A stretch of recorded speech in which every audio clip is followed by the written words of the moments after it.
Madison here with Real Social Dynamics, and welcome to the fucking Madison Show, all right? Motherfucking Madison Show in this beautiful garden in Miami. We're here kicking it, chilling out. It's beautiful scenery, and I want to bring you something very special to me, something very, very dear to me. And what that is I want to talk to you about happiness. I want to ask you a question. Are you happy? On a scale of 0 to 10, how happy are you? Are you as happy as you want to be? Do you think that you have a potential to be even more happy? For some reason, you just can't get there. Well, today's video is all about that. Today's video is about happiness. This could be like my best manifesto ever. This is my gift to you as a human being, to humankind, how to be happy. Not just in extreme up and downs, but all situations across your life. How to find happiness, how to stop and smell the roses, how to create structure in your life so you can enjoy certain moments more, how to let go of your baggage and your pain and your trauma, how to tap into your subconscious and unleash the real you, the new you, the better version of yourself. This is essentially higher self-learning in its purest form, okay? So today's manifesto, I don't know how long it's gonna go for. It could be an hour, it could be an hour and a half. I really have no idea. But what I want from you is this. I want you to commit to yourself before we even start, all right?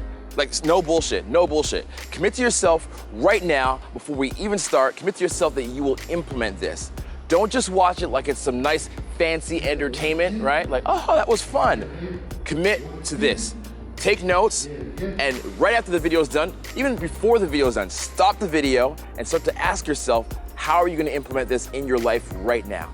That's what I want you to do. Immediately. Speed of implementation, as Elliot Hulse calls it. Speed of implementation. Super important, all right? So that's it for now. We're gonna crack into it. Stay tuned. You owe it to yourself.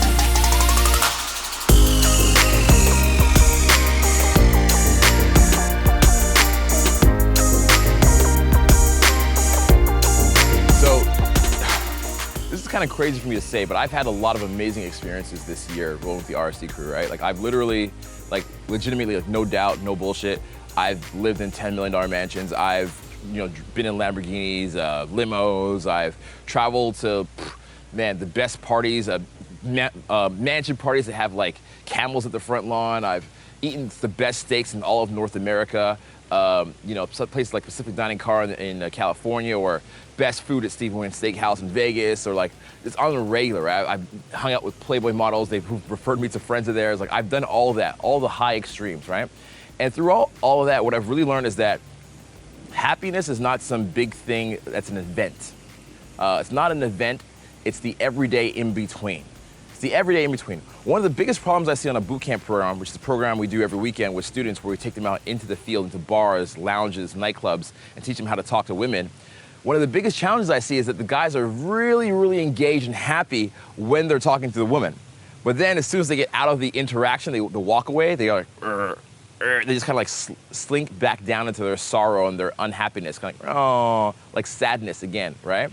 And I notice when that happens, I'm like, dude, don't you know that 95% of your life is walking around without the girl, and then 5% of your life the girl is there? And he's like, oh, well, yeah, I guess I never thought of it that way. I'm like, yeah, that's what it is. So if you can't learn to enjoy the 95%, you're not gonna get by just enjoying the 5% of extreme situations that make you have adrenaline rushes and be entertained, right? It's gonna be not the big thing, it's gonna be the little things, learning to legitimately stop and smell the roses. So, perfect example, we're in this garden right now, this beautiful garden, this amazing villa in Miami, and there's no Lamborghinis, there's no steak, there's no supermodels around, but literally stopping and smelling the roses, stopping, taking a moment and looking at the beauty of nature, taking a moment, breathing in fresh air, taking a moment to just absorb things that might be details that go unnoticed. Taking a moment to make a phone call to a grandmother, or to get a phone call from a grandmother who loves you.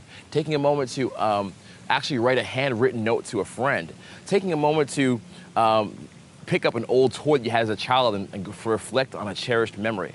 All these little moments add up, and they make the 95% of your life enjoyable.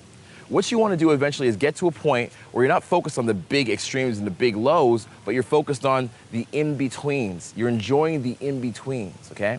The other day, another example, another story is me and my assistants here that are filming, we went to jet ski. It was awesome. It was fucking sick, amazing, blew my mind. First time jet skiing, really, really, really dope, okay?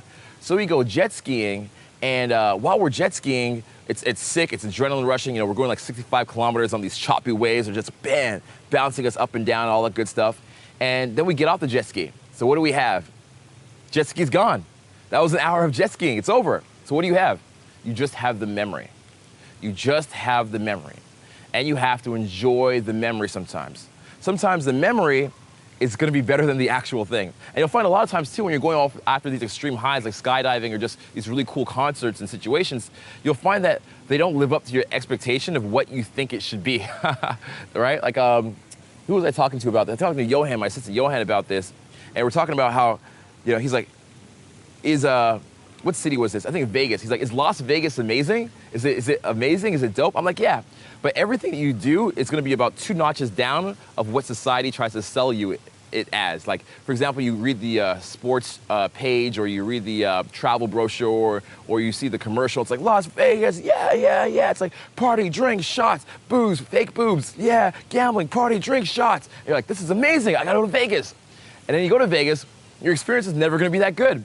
Your experience is gonna be about 2 notches down from whatever you think it is. So you think Vegas is gonna be a 9, your experience of Vegas is gonna be like a 7, 7.5 at the most, because your expectation of the thing never leads up to the thing. It never matches up to what you expect it to be, you know?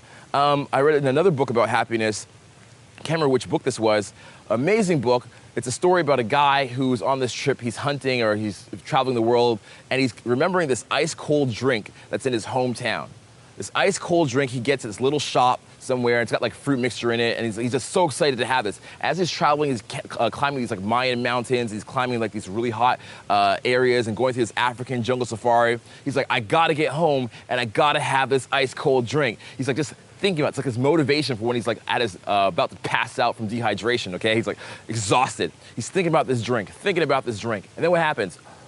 The whole expedition's over, he gets home, and he has the drink, and he's like, I guess it is good. Like, it is good in comparison to what I hoped for. It didn't match up to the idea. You're gonna find that with women too, right? We're talking about success with dating, success with women. You're gonna find out that even though the woman is amazing, she's beautiful, she's not perfect.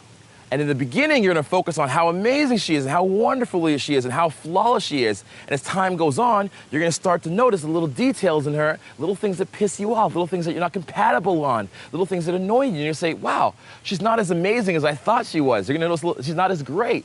So even the girl that you want, that you put on a pedestal that's out of your fucking league, you're gonna find out she's just human.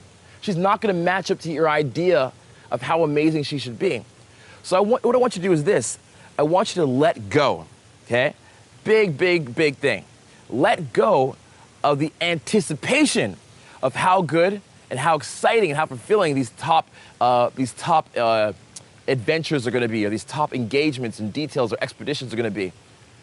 Learn to still want them, still go after them, still crave them, still enjoy them, still make them goals, but learn to be content with the 95% of your life, which is the most of your life, which is all of your life, which is the day-to-day.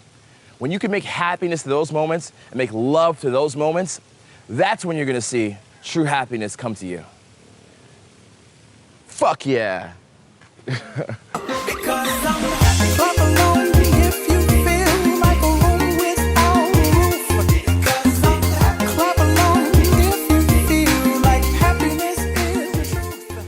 And the next little thing I want to mention here is while we shoot out here by the water, which is a beautiful scenery, fucking gorgeous. I have no idea if this was a real boat even, but if they made it just for the purpose of looking at it, it's pretty dope. Really gorgeous. So taking a moment to stop and look at things like this in day-to-day life, right? Looking at the detail, the thought that went into this. They made this just so that we could look at it. They made it just so that in the future, for future generations, they'd leave a legacy behind and people like us would come and look at it, right? That's amazing, it's beautiful. So you gotta take a moment to enjoy these things, all right?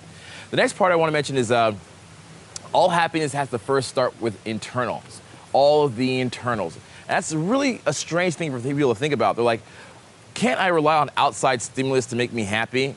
And ideally, things, as I mentioned before, will give you a little boost every now and then, but the happiness has to come from an internal place, an internal decision. So check this out. Happiness doesn't happen to you. Doesn't happen to you. Does not happen to you. Happiness is not something that happens to you. Say it with me. Say it with me. Say it with Daddy Oprah. Happiness does not happen to you, okay? The same way sadness doesn't happen to you. It doesn't. Sadness doesn't happen to you. You're thinking, Madison, that's bullshit. I have bad situations happen to me. Somebody in my family dies. Something goes wrong. I lose money in my business. I get kicked out of school. I get an STD, right? Happiness or sadness happened to me, but it doesn't. What you have to realize is this. There's a choice. There's a choice that happens in between the stimulus and the response. Stimulus and response. Stimulus, response. Stimulus, response. There's a choice in the middle that happens to you, okay? That choice is you. It's your decision. The stimulus happens, the event happens, and you can react to it emotionally, but then you choose what your long-term response is going to be. It doesn't just happen by itself. You choose what that long-term response is going to be. Initially, you might be freaked out, like, hey, I'm kind of scared, I'm kind of upset, I don't like this thing. But eventually, in time, you choose what that response is, okay? It's always up to you. You are always able to make that decision, okay? It doesn't just happen to you. Yep, sure, no problem, just 2 minutes, we'll be done, thank you. So you choose what that response is gonna be, all right? Even right now, it's like, well, the guy's coming, he's doing his job, doing a great job security, what am I gonna do, like get upset? I'm like, no, he's doing his job. You can choose what your response is going to be. Everybody's trying to do the best they can, all right? Even when bad things happen to you, realize that everyone in this world is just trying to do the best that they can. They're not intentionally trying to put you down or stomp you down. They're just trying to cope. They're trying to get through their day. They're trying to put food on their tables. They're trying to take care of their loved ones, et cetera, et cetera. Everybody's trying to do the best they can for themselves. Even when a girl breaks your heart, she's not intentionally doing it to break your heart. She's just trying to get through her life. She's trying to make herself feel good. She's trying to find happiness for herself. And sometimes that doesn't equal what you imagine to be happiness, right? Remember we talked about expectations not matching? So the happiness you have to have is a decision. And it's also a process. Check this out. It's the next word. Process. Process. Process. Happiness is a process. Stimulus happens to you, you make the decision. That process needs to repeat over and over every single day, several times a day. And I'm going to get into that in a moment. Thank you, man. So here we are, this place called Sea Spice. Beautiful people, there's boats all around, gorgeous models, rich guys. A lot of people can't come to a place like this because they're always comparing themselves, right? If you go through life, there's two types of fatigue that will always wear you down. Judgment fatigue and persona fatigue. You're always trying to judge yourself. Am I cool enough to fit in? Am I good enough? Am I dressed well, etc.? Everybody think that I am cool. Am I rich enough to be here? Are the people better looking than me? Right? You're always comparing yourself to people in other environments. And you can't do that. If you want to enjoy life, you want to enjoy yourself, you can't be going to situations comparing yourself to others. It's just impossible. When I used to get good at this stuff, social dynamics, I would go to the hardest clubs, the best clubs, the craziest parties, and I'd go there and I'd try to be comfortable in what? My own skin in these situations, these environments. It's all about being comfortable in your own skin, anywhere you go, because you know what? That's what happiness will be. You going to an environment and being okay with not being the same as everybody else. Going to an environment and being okay with being completely different than everybody else is there. Going to an environment and being okay with just being you and hoping that's enough. Now, it's easy to say that mentally to be happy, but the truth is you have to actually practice it. As I mentioned before, happiness is a practice. You go into a new environment, a new place, and you try these things. Social dynamics, confidence, core confidence, happiness is practiced right here in the real world. That's what I want to show you about the real world. I don't want to show you about doing this like behind a desk, behind a little computer in like my mama's basement, or all theory in front of a classroom or in a textbook. That's why we do this in RC in the real world. You can see that everything we talk about is practice live in the real world and environments where you might challenge yourself or you're afraid or struggle to go into. And that's what you want to do. You want to be you authentically in situations like this. So my point is this. Happiness, even in an environment like this, it doesn't come from getting the best lobster or trying to impress other people, or it doesn't come from, what people do here? I don't know, having the best dance move, the coolest outfit. It doesn't come from any of that. It comes from being able to come to an environment like this and still be yourself 100%. Be all you want to be yourself, express yourself freely, baby, freely in situations like this. That's how you know that you can be happy. If you can be happy here, in this kind of social pressure environment, you can be happy anywhere. And that's what I want for you. Whoa. There's a hammock guy. Hey, hammock guy. What up? Are we on? So there's Hammock Guy. I'm actually happy the camera's on for a minute so you can see Hammock Guy, right?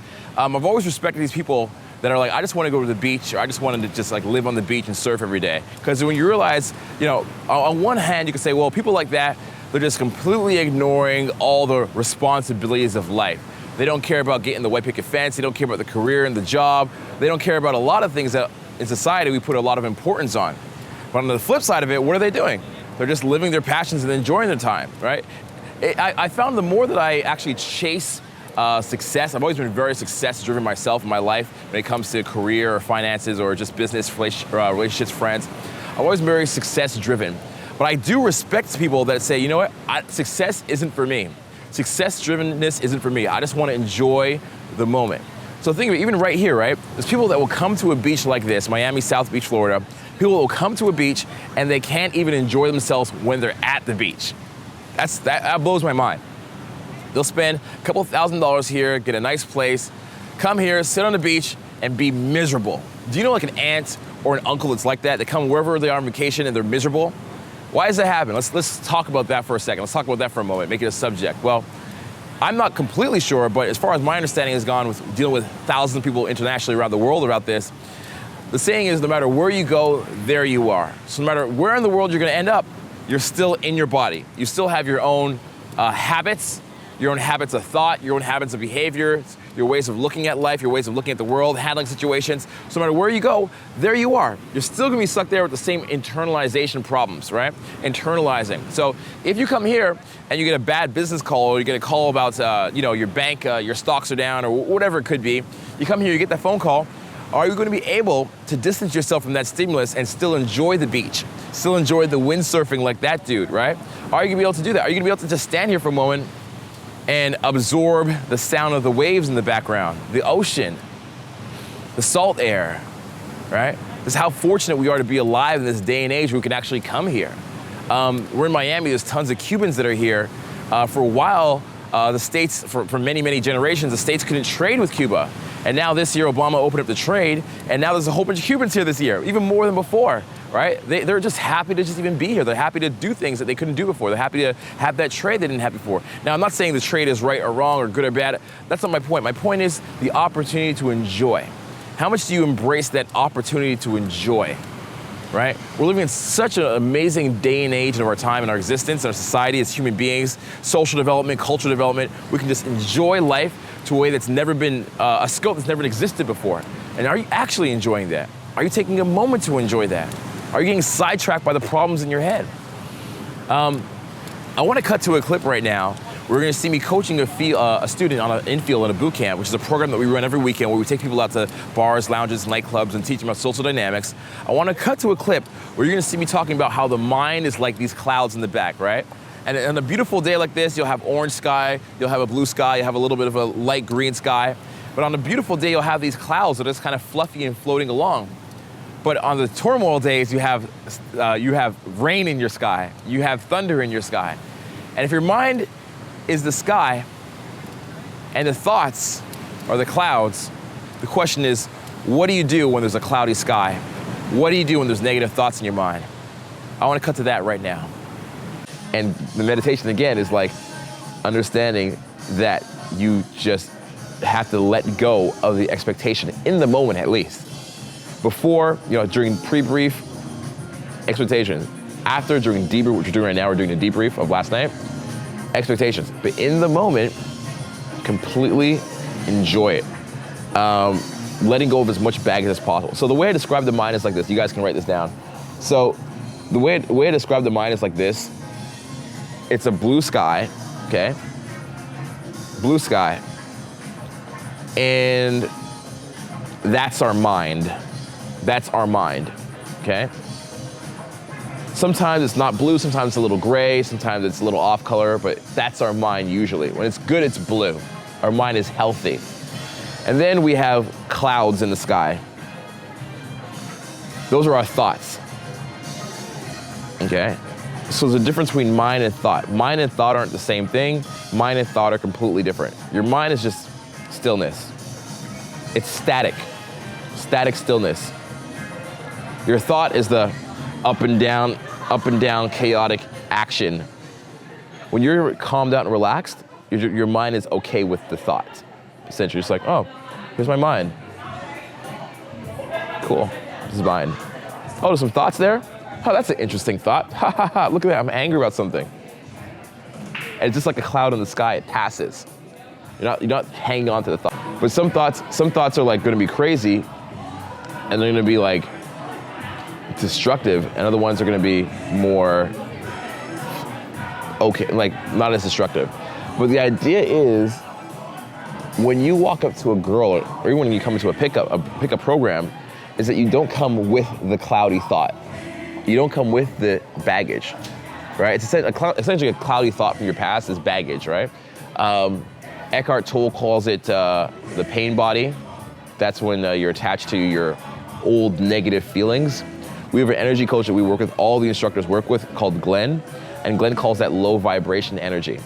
So low vibrational energy is when you are overly stressed, concerned, worried about being judged, expectations are too high. When you feel like your safety is on the line, you feel like how am I gonna be safe? How am I gonna provide for myself? How am I gonna feed my family? Low vibration will come up, and it comes up all those different ways. Actually 5 ways. I think scarcity, safety, and there's a few others, okay?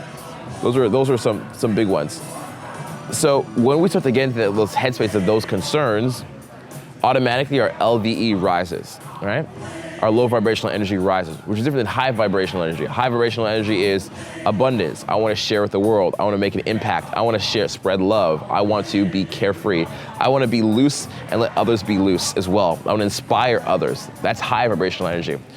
Amazing fucking thing happened. We were on the street yesterday, okay? No joke, I'm not even lying. We went jet skiing. We got the jet ski, and there's a guy with a Rolls Royce, brand fucking new Rolls Royce. And there's this lady that's there, and he's like, hey, she's like, nice car. He's like, do you want to take a picture? She goes, yeah. He goes, opens the car, and he walks off. He goes to some apartment, whatever. He leaves the Rolls Royce open and unattended, completely unattended, right? And the lady's like, oh shit! Everybody got in. These guys took pictures as well in the Rolls Royce, right? And then he comes back, and I'm like, bro, why are you like, aren't you worried that somebody's gonna like go in the glove box, steal your shit, jack the car? And he goes, it's just a car. It's just a metal, it's just a car. What good's a car if you can't enjoy it? What good is a car if you can't share it? If I have this car, it's so nice and I can't touch it, and I enjoy it a couple hours a day, but it's around 24 hours a day, I should share this car the remaining 16 hours a day with other people. If it makes them happy, I like to see them happy, right? He's in such a high vibrational energy that he's not even thinking about himself. He's thinking about just giving. And what happens?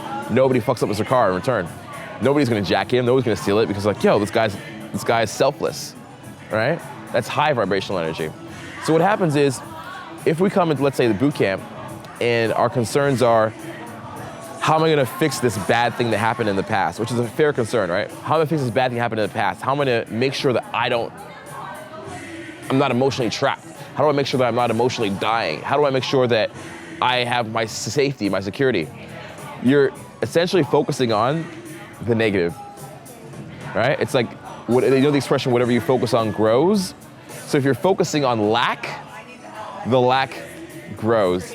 And the lack takes over that blue sky. The lack takes over. The lack is the focus. It's a fear of avoiding loss, fear of loss. Now, an argument wouldn't be fair unless I showed you both sides of the table, right? Whenever you're thinking about an idea or a subject, you gotta also argue the inverse. That means the exact opposite. If you say there's light, then there has to be dark. If there's good, then there has to be bad. If there's hot, then there has to be cold. So let's look at the opposite of happiness. You know, some people say, just do whatever you want. Do whatever you want as long as it feels good. As long as it feels good, just feel good. What is life if you don't enjoy yourself? You don't enjoy the moment, just feel good. If it feels right, do it. Do it, just do it. That's part of our culture today, right? It's part of our culture we have in society, maybe the last couple of 100 years or whatever. You know, back was work hard, but now just enjoy the moment, enjoy yourself. Now, let's think about that for a second. This is something that exists, this YOLO culture. It's like hashtag YOLO, you only live once, you only die once. Live fast, die young, die hard. You know, this kind of like idolization of Jimi Hendrix and Kurt Cobain and who else? Amy Winehouse. And just like this idolization of they went hard, they went fast, they enjoyed it, and fuck it. If I'm 27 and I die 27 or 26, 25, it was worth it because I just went all out and I enjoyed it. Now, I'm gonna argue that kind of mentality also has some downside to it. Would you agree? Is that fair to say there's some downside there? Not to judge it, but there is some downside, okay? Downside is you die. Downside is your health goes away. Downside is you're so focused and so extreme in one area of life, you forget to enjoy and have a balance in other areas of life. Listen, I'm not gonna tell you to not be extreme. Listen, I'm one of the most probably extreme people on the earth at this moment, right? Traveling to 32 cities a year, 32 countries, teaching people this risky kind of social dynamics, pickup stuff, right? I'm probably one of the most risque people that are out there. I'm not gonna tell you to not be extreme because that makes no sense. But what I will say is that there is balance eventually. If you're just hitting it hard in one small area without any balance, eventually in time that lack of balance comes back to bite you in the ass. It has to happen. It will happen eventually because you have that lack of balance in your ecosystem. We'll get into that in a little bit more detail later on. I'm going to talk about an ecosystem of happy emotions. But for the moment, there's a lack of balance internally. And you want to still have that balance as you're progressing in life, as you're trying to pursue your passions. Don't do things just because you're passionate to make you happy in the moment. Do it because it contributes to your lifelong or your long-term goals of what happiness could be, what happiness should be. Think about that. There's short-term happiness, but there's also long-term happiness. And the happiest people that I've ever met in my life, I've met some really happy people, all the way from like people that make millions of dollars that are happy doing that. Now, millions of dollars make you happy? No, but they're happy because they've achieved that place that therefore allows them to get the $1 million. And I met people that are very spiritual, just very zen, right? Like that dude we saw earlier before, paragliding or parasailing on the shore here with his thing in the water. That dude's happy as well, right? He can be very zen and enjoying the ocean. There's all kinds of happiness. There's different levels of happiness. So there is a balance in some way. What they all have in common is they take into account their long-term happiness.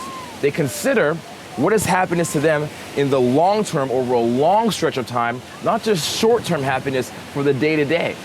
So what are your long-term happiness goals? Consider that for a moment. Think about that. What do you ultimately want to have, as Tony Robbins would say, when you're in the wheelchair and you're 80 years old in that wheelchair and you're just sitting there, rocking back and forth on that porch, right? With like nice little wood place like this, like a wood deck, and you're thinking to yourself, what have I done? Am I happy with what I've done? Am I satisfied with what I've done? Am I proud about what I've done? Did I spend enough time with my family? Did I spend enough time with the people that matter? Did I spend enough time doing what I love? Did I spend enough time not even worrying? How much time do you spend worrying about things that don't matter? You know, in pickup and self-development, we say good game happens when you stop caring about things that don't matter. In your life, how many moments could you have enjoyed if you stopped caring about things that didn't matter, right? And with all those factors, then look at your long-term goals of happiness.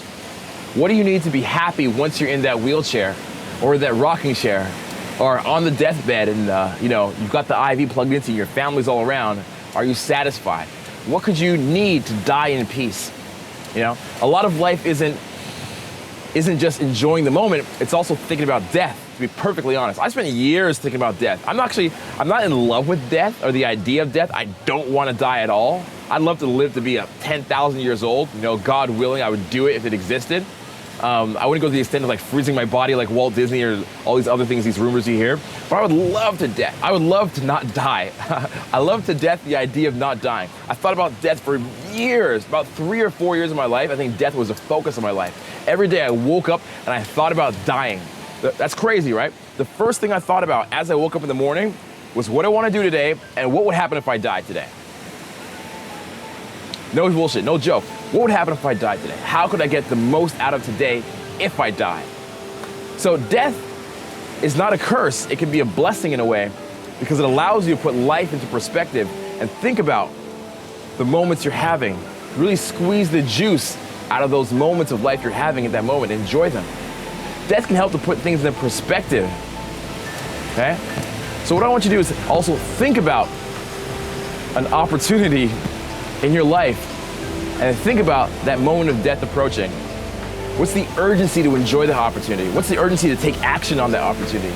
What's the urgency to just enjoy and sink your teeth and just get all the juice out of that opportunity? And don't fear death. I want you to use death and consider it. Use it as a tool at your advantage to allow you to just go deeper and enjoy life.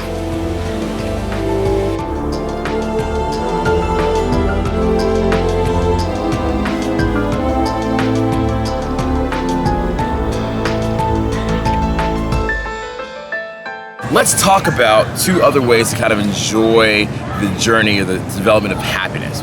First way is through tribulation. The other way is through a regular journey or a rite of passage. You know, this has been something that's been involved in our culture for very, very long. If you look at the old historical stories, even Star Wars and the famous stories, it has something called the hero's journey, which is the hero discovers himself, goes through a big tribulation, and then therefore comes at the other end a new guy. He's reborn after his kind of death of his old personality, right?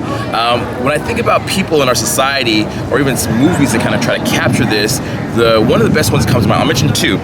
The first one is The Secret Life of Walter Mitty, starring Ben Stiller. Now, this movie is fantastic because it talks about a guy who's just completely unsatisfied with everything that's going on in his life. He's just miserable with his job, with his relationships, with his finances, with his passions, with his career, with his ambitions, with his health. Everything's just pissing him off. It just sucks. So what does he do? He's like, I need to go on a journey. I need to go pack my bags, go on this adventure, follow this guy who's this idol who I idolize, and discover myself that way. So does that work? Yes, it does work. It actually does work. Whenever you put yourself in a situation where you're dealing with unknown circumstances and simulations, you have to come out the other side stronger. You have to push yourself through those challenges and come out stronger. The old you, so the crazy thing about it is the old you can't get through that challenge. So in order to get through the challenge, you have to evolve. That's the key word here. Evolve to a new version of yourself to handle that new challenge, okay? And so I really recommend you take a moment, watch that movie, enjoy it. You can learn a lot from it. Maybe you're feeling that some of those similar ways in your own life and you want to learn how to expand your horizons in your own life, spread your wings and fly like a butterfly or whatever it is. And a movie like that will inspire you to not only face your fears, because as you're going through that journey you have fears, but what's possible once you come out the other end.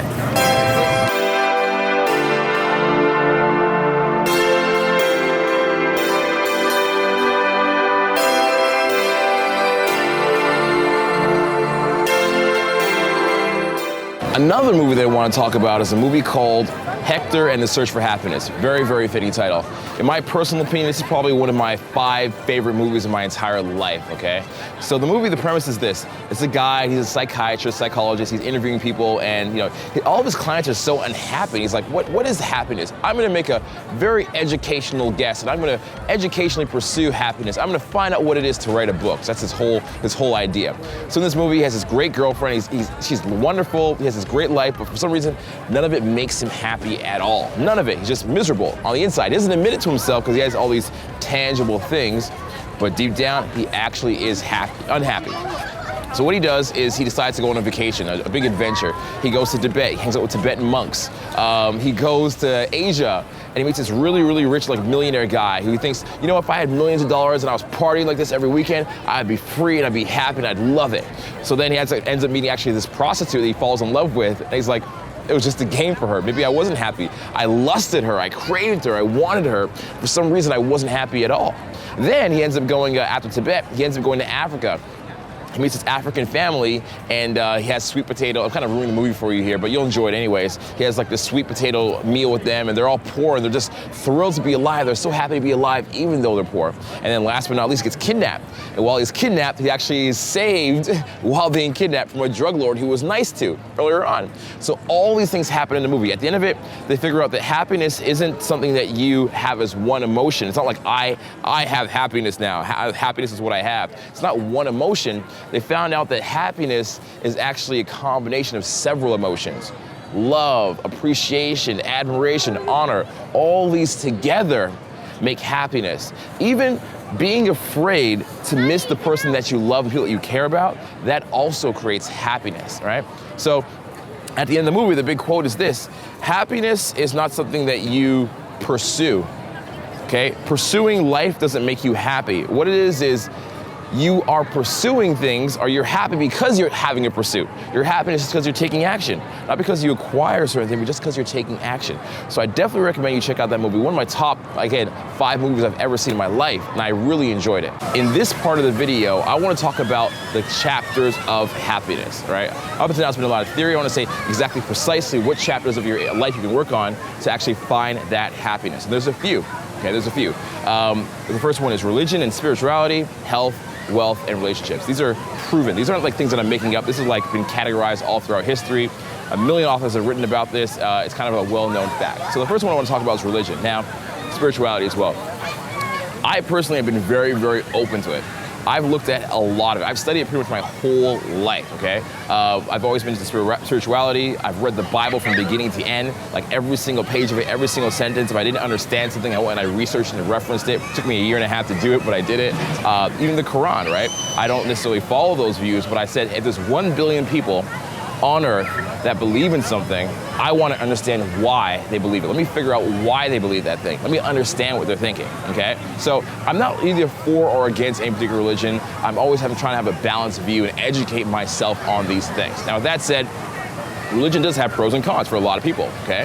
Let's look at the pros in this video. That's what I want to talk about, the benefits of it. So the first one is it helps to reduce anxiety. Why does it help to do that? Well, because you're not so much concerned about what's going to happen to you in the future anymore. You're like, well, if I follow these rules, I'll end up in this end scenario or this afterlife or this kind of a byproduct of life. So your concerns about the everyday kind of get pushed to the side as you're more concerned about the longevity, okay? The next thing is it teaches you an appreciation for the simple things. Every day you wake up and you pray, or every afternoon you pray, or every night you go to sleep you pray. So what happens when you do that? You start to understand and appreciate all the good things that happen to you, things you might have taken for granted before, right? If you follow a lot of motivation or Tony Robbins, a lot of guys call it a gratitude journal. Just waking up and writing down a list of things that you appreciate. 2 or 3 things that you appreciate in the day that make you felt great, that you've appreciated, that you've learned, that you've experienced, so you don't forget them. The next day, when you're going through some crap in life, you're like, well, I experienced this yesterday. I guess I should be appreciative of that. Now, let's talk about happiness and money. Money, money, money, money, money. Now, you might have heard the expression, the love of money is the root of all evil.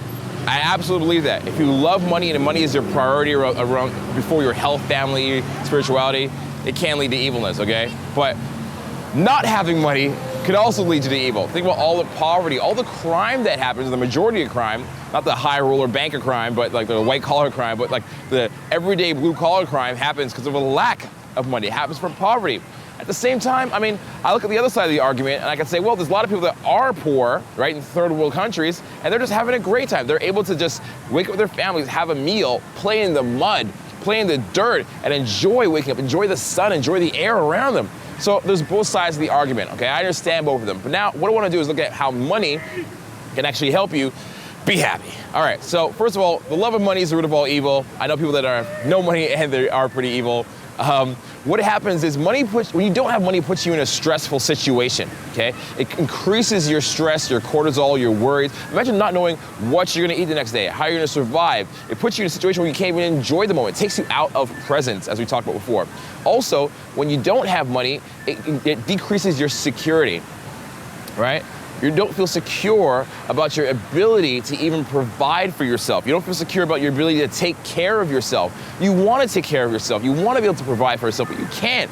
And that makes you angry. It pisses you off. It hurts you. And it affects the others that are around you. I know one of my greatest goals, and some of my friends and the guys that keep around me, some of their greatest goals are they want to have money not just to take care of themselves, they want to have it to take care of their family and their friends, okay? They want to take care of their family and their friends, which is a very, very, very noble thing. Very noble, extremely noble. It's a good quality to want to share it and take care of others around you. I know several millionaires. Actually, I know about 5 or 6 millionaires that I hang out with on a weekly basis, okay? And these 5 or 6 millionaires always have the check, so to speak, right? There's a Drake line from a song. What's that Drake line? I think it's like, you ain't gotta worry because Drizzy gonna pay it, right? That's my brother Zion even gotta say it. So it's the idea that you have money, you wanna take care of those that don't have money. You wanna help provide new opportunities for them that they can't even get to because they don't have the money. Take them on vacations, Educate your friends, bring them along with you for the ride, right? The experience, that expression of it's lonely at the top. Well, bring your friends with you to the top. Enjoy the money. Use the experiences that money can provide for you to have your friends along with you. But on the flip side, if you don't have the money, you can't educate yourself. You can't take care of others, okay? So think about that. Money is a tool, and it's a tool that allows you to spend lots of time with people that you care about. If you have a 9-to-5 job, guess what? Or even like, let's say you work as a security guard or something like that, or you work a night shift, you're missing you have a little daughter, or you have some cousins or some family members, you're gonna miss out on those dance recitals. You're gonna miss out on those high school plays. You're gonna miss out on those dates that you wanna go on. You're gonna miss out, if you have to travel, you're gonna miss out when you wanna have a sick family member you wanna see. So money allows you also to kind of facilitate the experience, facilitate the opportunity to hang out with the people that you care about and spend time with the people that you care about. Money can be a tool. So the idea is this, the quote is this, all right? The quote around money is this: use money as a tool, but don't let money use you. Talk about health. And I don't mean being a strong bodybuilder, chiseled abs, yoga instructor. I don't mean any of that. I don't mean health like that. I don't mean like, being able to do a Spartan race. I just mean wellness in your health, vitality. Now, there's a good old-fashioned phrase that says, there's nothing certain in life except death and taxes. Death and taxes. What is death? Your health stops. You have no more health. So it's not even the fact that health is important. It's the lack of health. You understand? It's the lack of health that makes you feel like crap, makes you not happy. When you don't have your health, it's basically the freedom.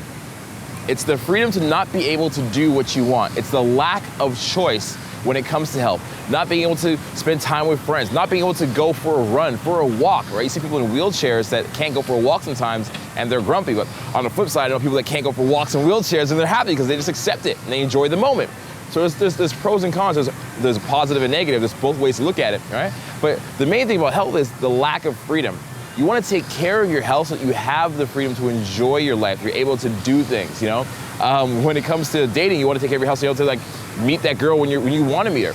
When it comes to even your wealth, you can't make money if you don't have health, right? I'm saying it's in a joking tone, but I'm serious. If you're sick, you can't go to work, then you're screwed, and you're relying on the government to pay for give you money for like half a year, but then you have no money, right? Let's talk about relationships. Can you spend time with people if you're sick? No, it's like, I'm sick, get away from me. Also, if you have a flu, you don't want people to get it's contagious. You don't want people to be around you. Then on the flip side of that too, if you're sick, people don't want to spend time with you because they're busy. They got other crap to do, right? So this health affects you in all the other areas as well, other areas of happiness. That's why health is so important. It's not so much being healthy, it's the choice and the freedom that health gives you.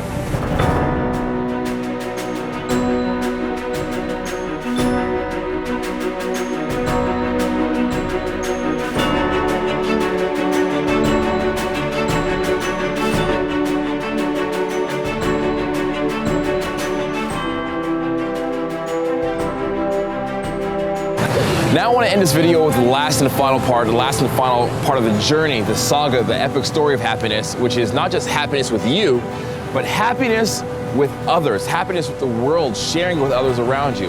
Happiness isn't something you just kind of possess and hold on to. It's something you develop within yourself and you share it into your environment. You give it to others and you also teach others how to be happy and how to enjoy that happiness within themselves, all right? Now, the funny thing about happiness is you can't force anybody to do it. They have to be ready for it. They have to be in a space in their life where they're thinking about it, it's a priority for them, and they want to do it for themselves. You can encourage them, you can bring them to it, but you can't make them do it. It's that old expression, you can lead a horse to water, but you can't make it drink. Like, it's funny, all these old parables from the past, they actually have a universal truth to them, a principle that's going to exist forever. And that is, for this one, you can lead a horse to happiness, but you can't make it drink. You can't do it. You can try to make people happy, but you can't force them to be happy. One of my favorite quotes is from the Bible, actually. It says, don't throw your pearls before swine. So in other words, don't put your good things, your good investments into people that don't appreciate them. And then it ends with, they will trample on them and then tear you to pieces. Think about that. Don't throw your pearls before swine. They will trample upon them and tear you to pieces. So first of all, some people can't appreciate what you're trying to do for them, to make them happy, to bring them into your world. They can't appreciate it. And then They're gonna trample on your goodness. They're gonna get mad at you for all the good things you try to do for them, all the ways you try to help them. They're gonna be upset at you for doing that.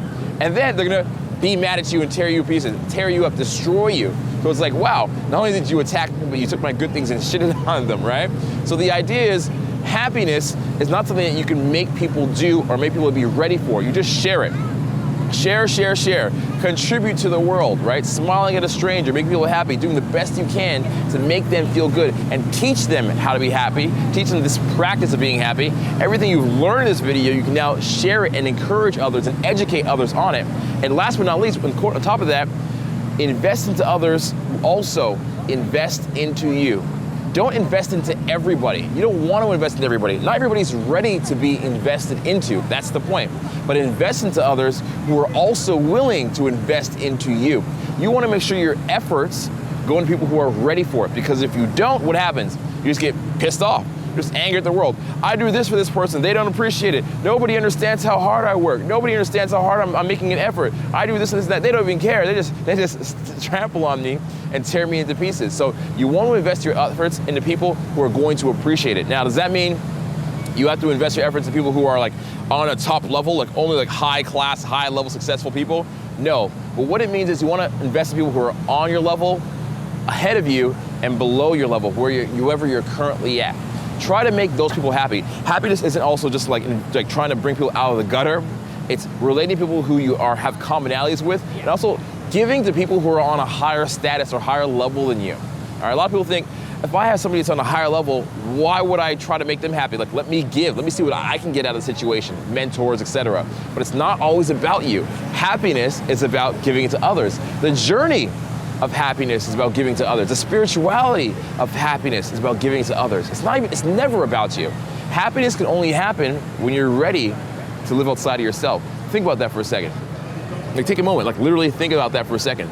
Happiness only happens when you're ready for giving that happiness outside of yourself. Happiness doesn't happen inside of you, it happens outside of you. That's why I think throughout history, some of the best people, not the best people, the happiest people have been people that have been made a habit of giving to others, people that have made a habit of sharing, encouraging others. Mother Teresa, Gandhi, any civil rights leader, Martin Luther King, et cetera, et cetera, et cetera. What are these? These are people that gave to others. So if you're not feeling good, if you're not feeling happy, what can you do? Go out, volunteer, be a part of a church organization, spend time in a hospital to take care of others, right? Spend time with animals that are in need, endangered species. Do something else besides just inside of yourself. Reach outside of yourself. Forget about yourself for a moment. Make others happy. Make an effort to make others happy, and make an effort to teach them how to be happy. And in return, you will be blessed with happiness. So, that is my happiness manifesto. I have no idea how long this video was. It could have been an hour and a half. I have no idea. But I do want to say that I appreciate you watching this video. This is probably like my life's work on happiness in one way or another. This video isn't about just sitting down and being entertained, as I said before. Don't fucking watch this video to be entertained. Take action. Take action. There's gonna be a crazy amount of notes, a crazy amount of pop-ups on the screen. These are meant for you to actually pause the video, take a moment, appreciate what you've seen, and implement it in your life. It's not about just like enjoying what you see. It's about living what you see. The practice of happiness. So I want to thank you so much for watching this. I want to also encourage you, if you got something out of this video, share it with somebody else. Share it with a loved one, share it with a friend, share it with somebody that you think could benefit from this, okay? I made this very, very universal, so there's gonna be something that relates to one guy and something that relates to another girl, but everybody can get something out of this, all right? So please share this and share that happiness, and you'll feel better for even doing that yourselves. I want to thank you very much for watching. I know this means a lot to me, and I hope this means a lot to you. And I hope this is the video that you come back and you watch time and time again every few months. And as you watch it on your journey to happiness, the information in this video means something different to you every time, and it refreshes you and ignites new ideas and new thoughts within you every single time that you watch it, all right? So that's it for now. Subscribe. I want you to leave your comments down below. Any comments you leave, me and my team, me and my guys, we watch it. We actually watch and read all the comments, and we try to respond to all the comments as well. So please leave a comment. We're gonna look at it. We're gonna respond to it. If you have any questions about the homework assignments in here, write those down as well. I will answer those. And as always, subscribe. If you appreciate these videos, if you like what we're doing here, the way to let me know to do more of these is to subscribe. That's it for now. Keep in touch, and Don't be a stranger. Cheers. Whew.